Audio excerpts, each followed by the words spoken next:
It's a balance. I don't want to jam it down anybody's throat, but I do not deny my faith. That's an even bigger sin. Hey, young man, come on over.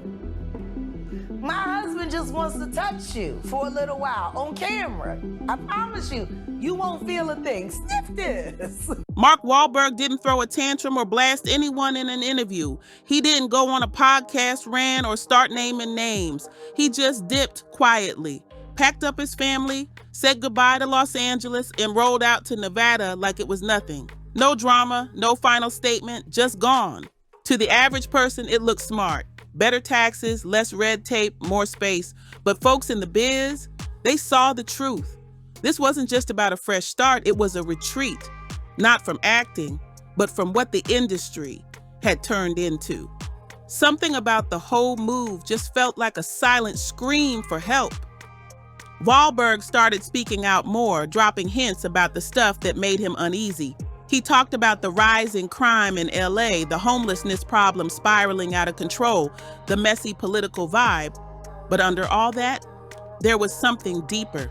He was getting real uncomfortable with Hollywood's whole setup, the way power was flexed, the quiet manipulation happening behind the curtain. He didn't need to call anyone out directly. The energy said it all. He was done being part of that scene. He didn't just want to act. He wanted to rebuild the system from the ground up. Wahlberg's not out here chasing clout with flashy movies anymore. He's on a mission to flip the script and build something clean, real, and way more honest. He's not just talking, he's doing. He's dropped serious cash into key spots, and he's pushing an $8 million training center for film students at UNLV. That's not just a side project. That's his way of saying, I'm changing the game. And with a film bill in the works that gives big tax breaks to studios in Southern Nevada until 2043, Wahlberg's new vision, what people are already calling Hollywood 2.0, is getting ready to explode onto the scene. Wahlberg's not just building studios, he's building a whole new vibe, one that pushes real creativity, real stories, and real inclusion. No shady backroom deals, no silent gatekeepers, and no space for the fake smiles and power games.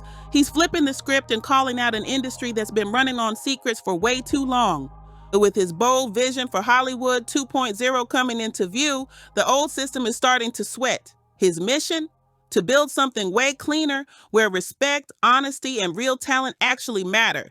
And that kind of challenge, it's shaking the very ground the entertainment world was built on. So naturally, people started whispering, why now? Why walk away when he was still hot in the game? Studios were calling, roles were waiting. Why dip when he had the upper hand? But the truth started slipping out. It wasn't just about timing, it was about what he was seeing behind the scenes and what he couldn't stomach anymore. Word is, Wahlberg was done playing along. Tired of the tricks, the quiet pressure, the way silence was expected in exchange for success. He didn't want to keep pretending everything was fine, because behind those red carpets, it wasn't. Behind closed doors, certain names kept popping up again and again, and one name that kept surfacing, Jada Pinkett Smith. Wahlberg never mentioned her publicly, never called her out directly, but insiders were connecting the dots fast. To many in the biz, Jada had started to represent everything he found off about today's Hollywood. Not just the nonstop headlines about her private life, but whispers of what folks believed was happening when the cameras stopped rolling. Wahlberg's move to Nevada wasn't just a family decision, it was a clean break. A quiet way to step off the Hollywood ride without making enemies or grabbing headlines. No drama, no social media rants, just a calm, strategic exit that screamed, I've had enough. And whatever went down to push him this far, he clearly wanted no part of it anymore. If you really want to understand why Wahlberg's low-key retreat made people talk, you've got to look at who he was stepping away from. And sitting near the top of that list, whether it was said out loud or just understood, was the Smith family, especially Jada. The Smiths never played by the industry's usual rules, but in recent years, their presence had started to raise eyebrows for all the wrong reasons. Everything about the game had shifted. Will said their marriage wasn't monogamous, like it was just part of some deep personal journey. We have given each other trust and freedom with the belief that everybody has to find their own way. He even said, marriage for us can't be a prison.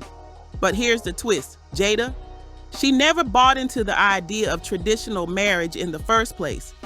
She grew up in a way that was very different than how I grew up. That line hit different. People couldn't ignore what it implied, that maybe Will didn't walk into this setup by choice. Maybe it wasn't some shared evolution. Maybe Jada was steering the ship and Will was just trying to keep up. That's when the real questions started flying. Was this so-called freedom real? Or was Jada calling all the shots, quietly shaping the whole storyline to fit her own image? Was she building something bigger than just fame, a whole empire based on control, public perception, and carefully curated transparency? Their public vibe only made things more confusing. Back in 2017, when Jada was asked on a talk show about the wildest rumors she'd heard about her family, she laughed and said, "That Will and I are swingers." Just like that, brushing it off with a smile while the world was left wondering, was it really a joke? Or was that the truth hiding in plain sight? That's the craziest one. It's constant. That's how Jada responded to the swinger rumor, laughing it off without a hint of shock or offense, just amused, like the whispers didn't faze her at all. But what hit harder? This moment came just 1 year before everything exploded in 2020, the now infamous entanglement with August Alsina. And Jada, she didn't deny a thing. She brought it straight to Red Table Talk and confirmed the relationship herself. But the backstory? Way messier than anyone expected. August wasn't just some random guy. He was a young artist clearly going through a rough emotional patch and was introduced to Jada through none other than her own son, Jaden. That's right, he came into the house as part of the family's inner circle. Later, August claimed that Will had actually given him permission to be with Jada. She denied that specific part, but admitted she could see how August might have taken it that way. The whole situation raised serious eyebrows.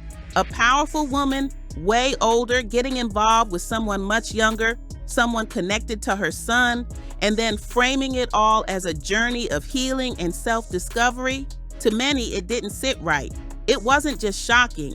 It painted a deeply uncomfortable picture that left people questioning what was really going on behind that famous table talk. And then there was Will sitting right beside her during that Red Table Talk, looking completely drained, like the life had been sucked out of him. He confirmed they'd been separated at the time of the entanglement, even admitting, "I was done with you." That moment hit hard. This wasn't just an unconventional marriage anymore. It was starting to look like something else entirely. A setup, a structure designed to keep Jada in control, make her own rules, and dodge blame when things went sideways. Whispers inside the industry started bubbling up.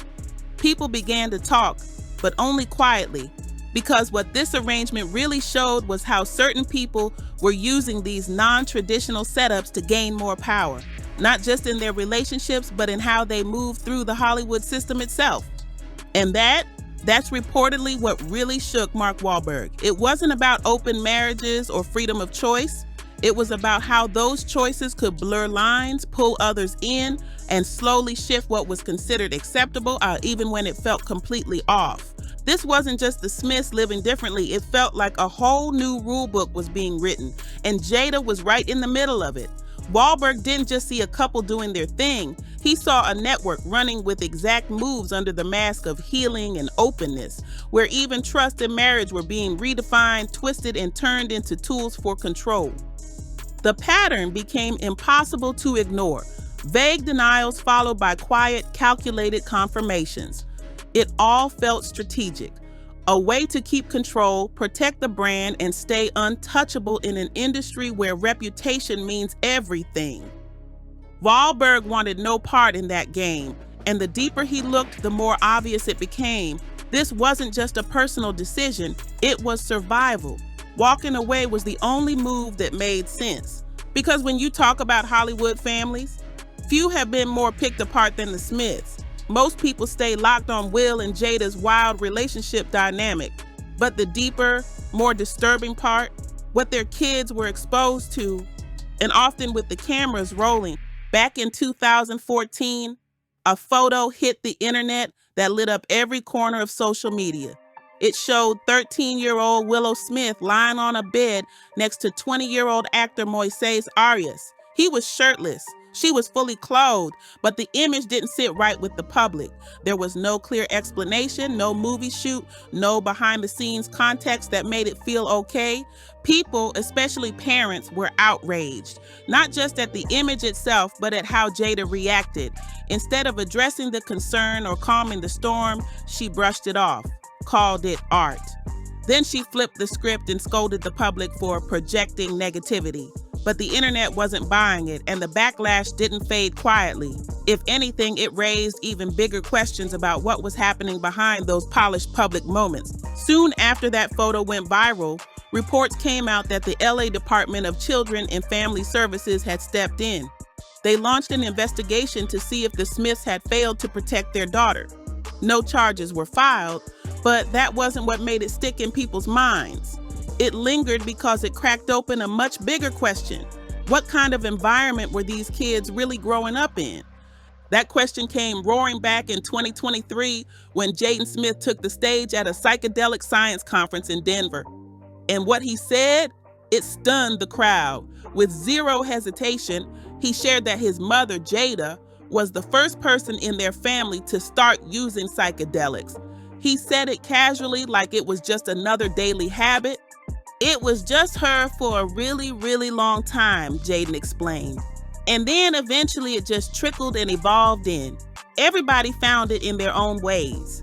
He wasn't cracking a joke. He was laying out the reality of how things ran in their household. What he described wasn't some one-time experiment. It sounded like a lifestyle, a home where psychedelic use was introduced from the top down, not hidden, not questioned, but passed from mother to kids, wrapped in language about spirituality and healing. And for many watching, it raised serious concerns about how blurred the lines had become inside one of Hollywood's most exposed families. Jaden claimed psychedelics helped him reconnect with his siblings, made them more empathetic, opened their minds. But to a lot of people, especially parents, this didn't sound like therapy. It sounded like something else entirely. Some even felt it came off more like grooming than growth. The reaction was fast and loud, not just outrage, but real concern. Concern that Jada wasn't just experimenting for herself.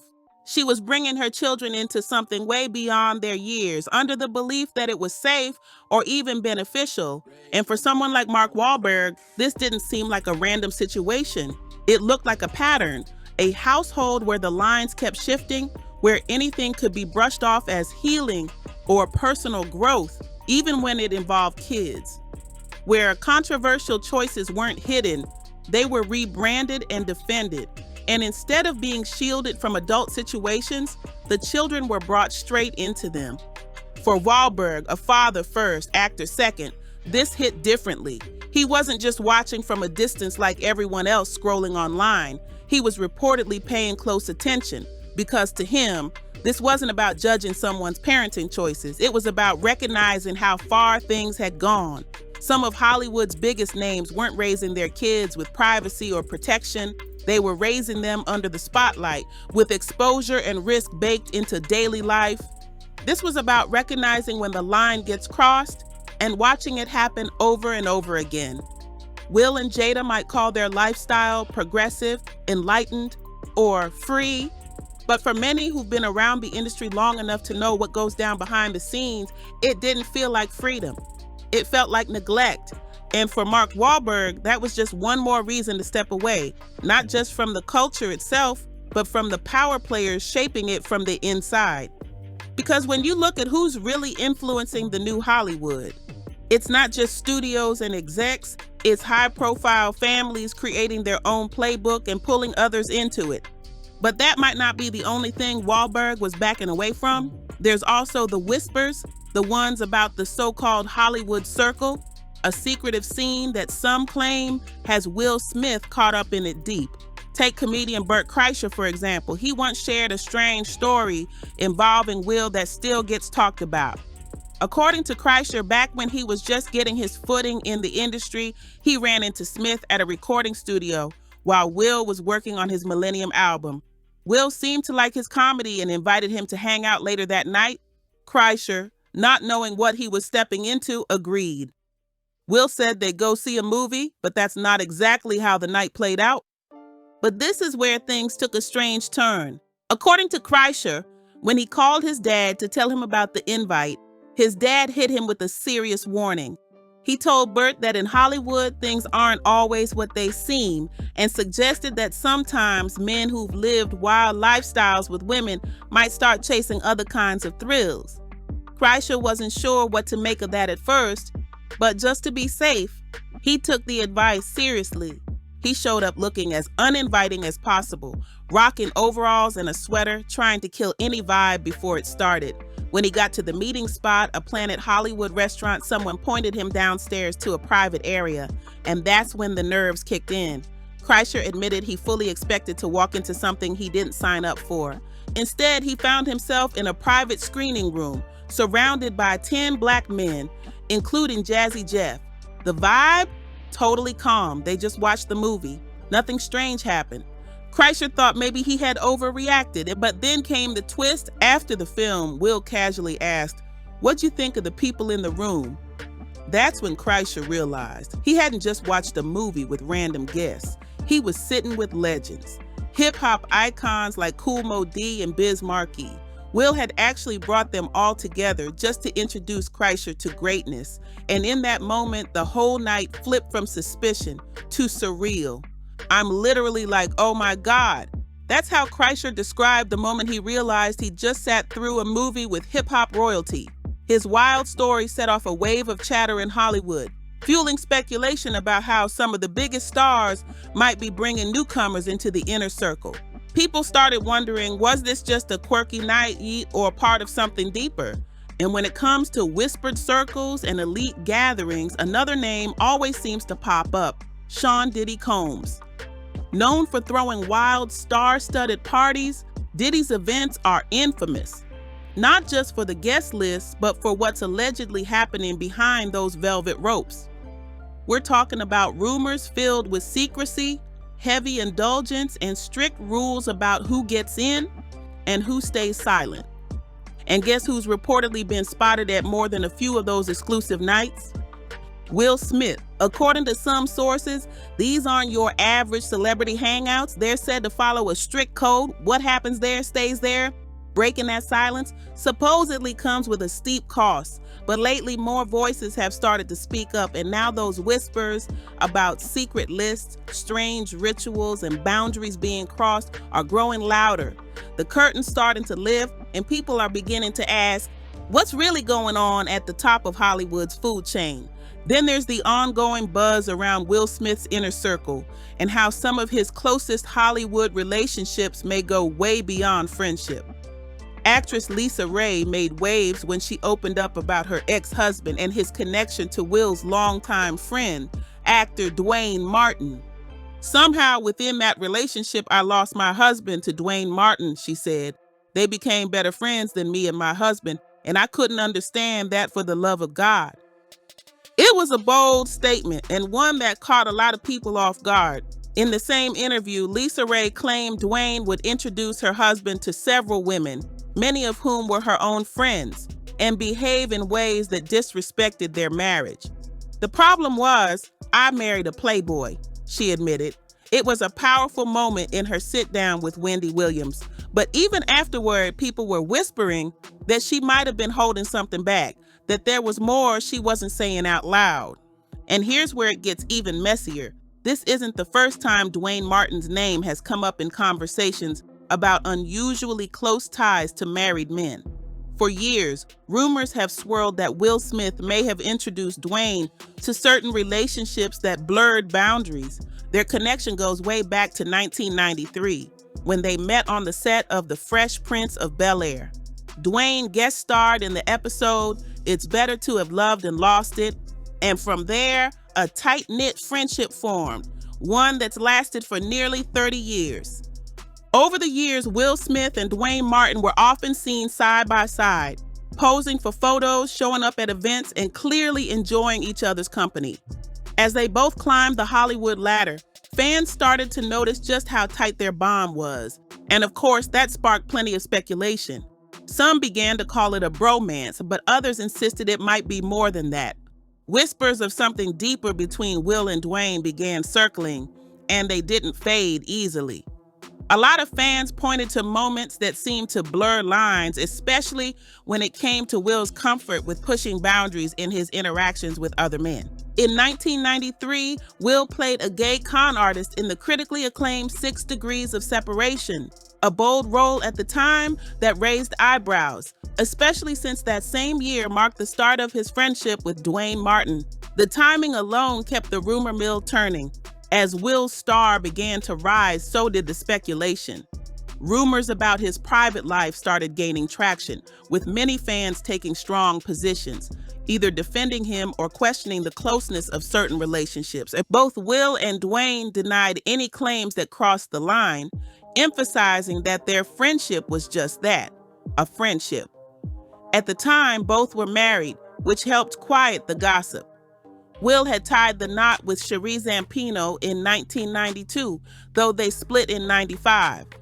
The same year he began his next chapter with Jada Pinkett. 2 years after Will married Jada, Dwayne Martin went on to date Martin actress Tisha Campbell, and the two tied the knot in 1996. But even with both men now married, the whispers didn't stop. That so-called bromance between Will and Dwayne still had people talking, and the rumors didn't just fade away. In 2013, the conversation around Will's private life flared up again, this time because of something Jada said during a candid interview with a major tabloid. At the time, there was already buzz about problems in the Smith marriage. Rumors of a split were heating up, with many thinking a divorce was just around the corner. But if you followed the Smiths over the years, you know they've weathered many storms, only for the same divorce rumors to pop back up 9 years later. Back to that interview, when Jada was asked directly about Will and the rumors surrounding his preferences, she didn't shut it down.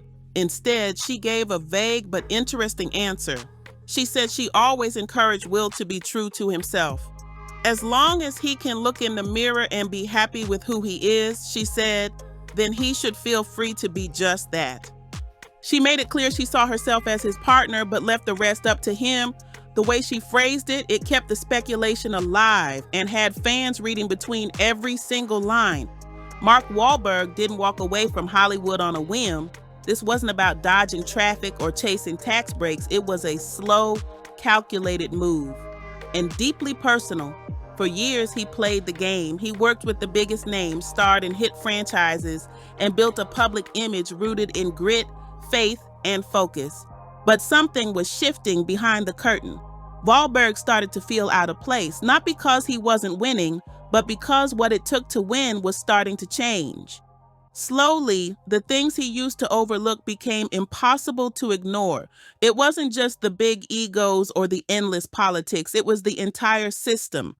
He saw how opportunities weren't based on talent anymore. They were handed out through connections. The same faces at every event, the same silent deals, the same whispers about who held the real power. It was all about staying in the right circles, playing along, and never rocking the boat. And there were certain people you just didn't say no to. But what finally pushed him over the edge? It wasn't the business. It was the behavior, the culture, the way young talent was treated, the way certain powerful figures like Jada Pinkett Smith could do whatever they wanted, untouched, protected by their status. Wahlberg saw it clearly now. This wasn't the industry he fell in love with. It had become something else entirely. It started to feel like Jada Pinkett Smith was right at the center of it all. And that's when Wahlberg reportedly began asking the tough questions. Why were so many young stars being thrown into the spotlight only to burn out just a few years later? Why were so many Hollywood families acting like behaviors that would raise red flags anywhere else were somehow just normal? And more importantly, why wasn't anyone calling it out? The answer hit him hard, because the system didn't want accountability. It wanted silence. Protect the brand, protect the machine. And the Smith family, they weren't the only ones, but they had become one of the most visible examples. From their chaotic personal lives being turned into content, to the casual talk about psychedelics and entanglements, to the growing list of controversies involving their kids, it all seemed like it was being dressed up as empowerment, rebranded as growth, evolution, freedom. But to Wahlberg, it didn't look like freedom. It looked like something dangerous. He didn't see healing, he saw harm, not just to careers, but to real people, especially the young ones. Those still trying to figure out who they are while being tossed into a world with no boundaries, no protection, and no one willing to say enough. Wahlberg reportedly became more and more disturbed by what was happening and how easily it was being ignored. It wasn't just about fame anymore. Wahlberg saw young people being exposed to adult themes, adult substances, and adult relationships under the excuse of raising free thinkers. But to him, that wasn't parenting, that was packaging, marketing, and even worse, it was being celebrated. Insiders say the final straw came when Wahlberg saw how the system protected its own, how power closed ranks, how serious mistakes were brushed off as long as the person making them had the right clout or the right following. He watched apologies get turned into PR spin. Accountability became nothing more than a performance. That was it. Wahlberg knew he couldn't keep playing the game, not as a father, not as a man of faith, not as someone who still believed in values that couldn't be bought or staged. So he stopped chasing the next big paycheck. He moved his family to Nevada, and he started building something different. Yes, a studio, but more than that, a clean break, a safe space, a real reset. Because at some point, he realized Hollywood's problems weren't just around him. They were starting to get into him. And if he didn't walk away, he'd end up becoming part of the very thing he couldn't stomach. And that was something he refused to let happen